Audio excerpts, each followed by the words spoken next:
Throughout the ages, monks, priests, and religious organizations have become segregated from the rest of humanity. They have been alternately honored and feared, loved and hated. Their knowledge has been envied and yet held in superstitious awe.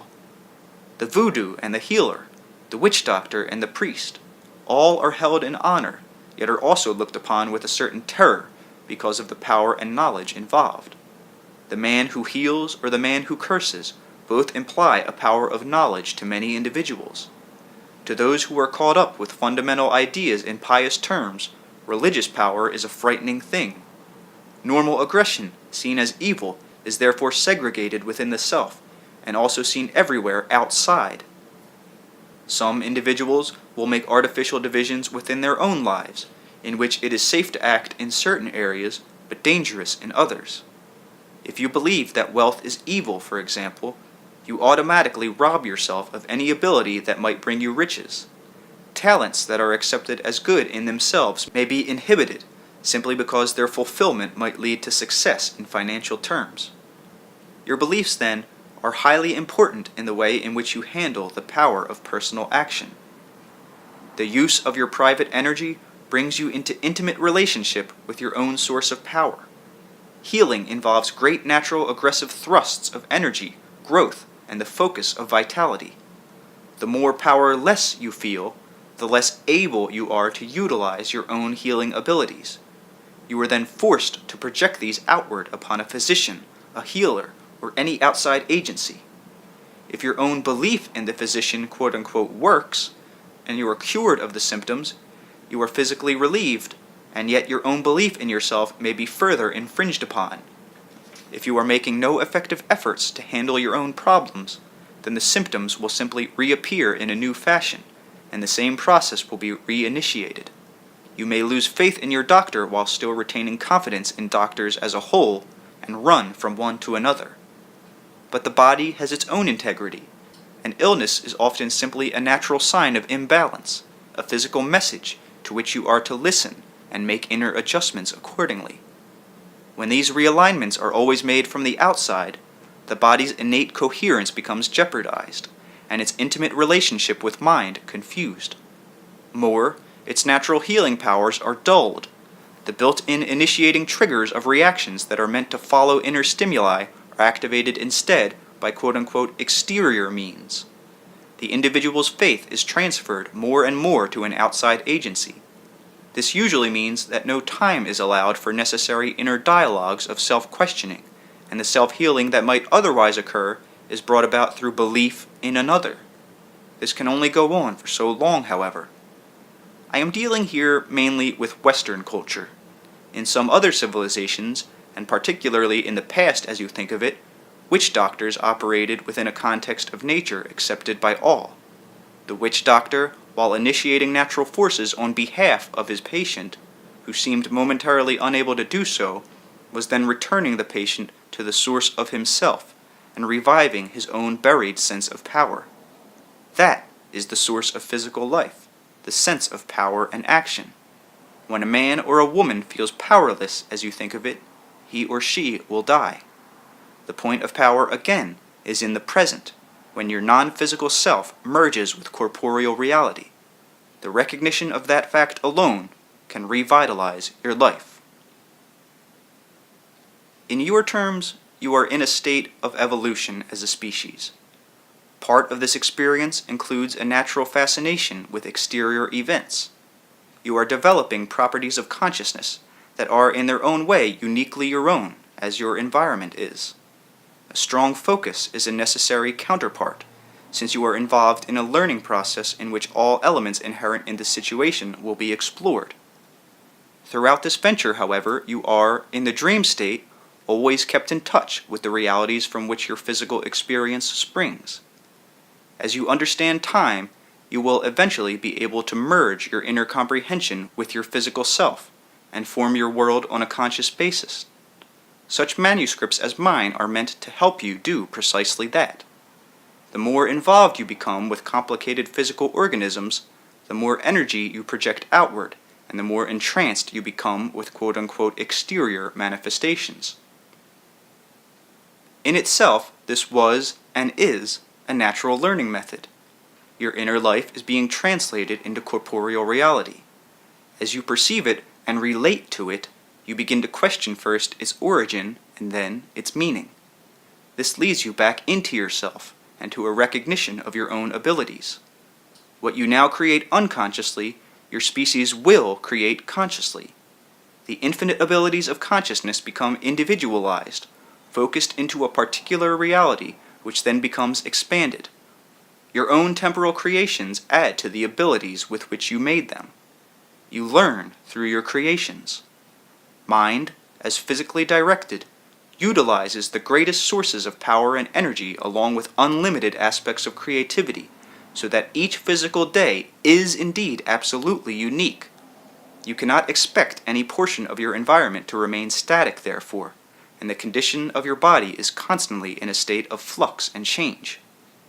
Your social structure, from the largest metropolis to the smallest farm, from the wealthiest areas to the poorest ghettos, from the monasteries to the prisons, reflects the inner situation of the individual self and the personal beliefs that each of you hold. If you utilize the point of power properly, you will feel the non-physical energy translated into effective personal power through your intersection with flesh. You will be able to use that power consciously, with purpose, to change your personal experience, and so to change the social framework, at least partially. Such exercises aid in the evolution of your consciousness, and will also serve you in fashions you may not suspect. The acquiescence to your own power will automatically flow through your experience, activating your dream life as well, and providing additional helpful impetus to your waking reality. You will no longer need to transfer your sense of power to others. All of the exercises given earlier in this book are prerequisites, however. They are necessary so that you understand how the point of power is to be used. The recognition of personal feelings and working through of beliefs. All of this will expand your understanding of yourself. If you hate a parent, for example, you cannot use the point of power to tell yourself that you love the parent instead. The earlier exercises will have helped you to understand the reasons for the hate. You cannot use the point of power to gain control over another, for your own beliefs will automatically trap you. In any case, you must be aware of your own power and believe that you are worthy of it. Many of the previous chapters in this book have been written precisely to convince you of your own worth. You have been told to experience your feelings and not to deny them, so you are not to use the point of power as an attempt to refute the reality of your emotions at any given time. As you understand the nature of natural hypnosis, you will no longer feel the need to generate new negative feelings. Your load of inhibitions will recede. As you trust yourself more, you will naturally express your feelings, and their suppression will not bring about explosive reactions anymore. They will come and go. The channel to power will be opened more clearly. Attention to your own stream of consciousness is highly important. This alone will help you see in what areas you are denying impulses or giving yourself directions that lead to powerlessness. The point of power exercise is meant to familiarize you with your own energy and your ability to direct it. The natural hypnosis exercises allow you greater effectiveness in directing and focusing that power. Each of you must work from the point of your own reality. There is no other way. If you feel filled with rage, then do not say, "I am filled with peace," and expect results. You will only be blanketing your feelings and inhibiting your energy and power. If you are furious, then beat a pillow and experience the rage, but without violence to another. Work it through until you are physically exhausted.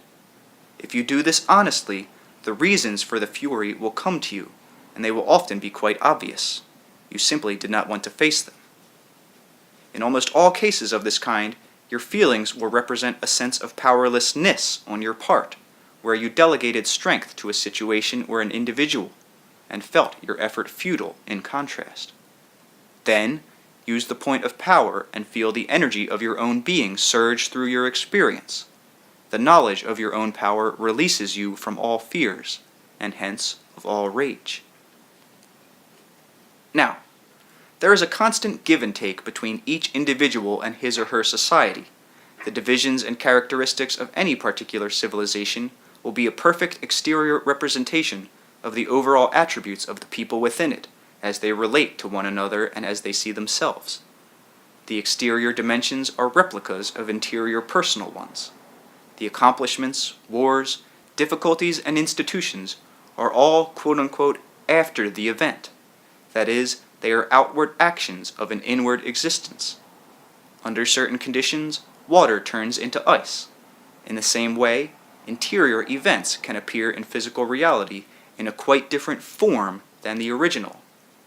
As creatures, you are a part of nature. The change of thoughts, feelings, and beliefs into physical, objectively perceived phenomena is as natural as water changing into ice, for example, or a caterpillar changing into a butterfly. You not only form the structure of your civilizations and social institutions through the transference of beliefs, thoughts, and feelings, but in this natural exchange, you also help on quite intimate levels in the quote-unquote psychic manufacture of the physical environment itself, with all of its great sweeping variety and yet seasonal stability.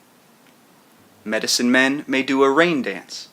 They understand the innate relationship that exists within all portions of nature.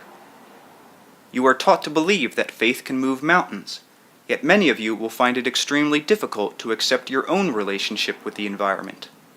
Your beliefs, often as opposed to your desires, cause wars. Your feelings represent the inner reality behind what you think of as purely natural phenomena, such as weather.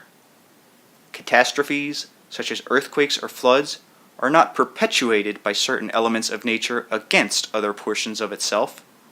Your feelings have as much natural validity as the tides, and they have their own kind of attraction. Mind does move matter. A ring manipulated at a seance under controlled conditions is but the most simple kind of demonstration of the great ability of mind to interact with matter. You each participate in the creation of each thunderstorm, each new spring, each flood, earthquake, and summer rain. A war is one kind of natural event brought about as feelings and beliefs interact on one level. A natural catastrophe represents the same kind of phenomenon at a different level. Your part in these feelings and beliefs will place you in your own quote-unquote natural position within such events. End of chapter.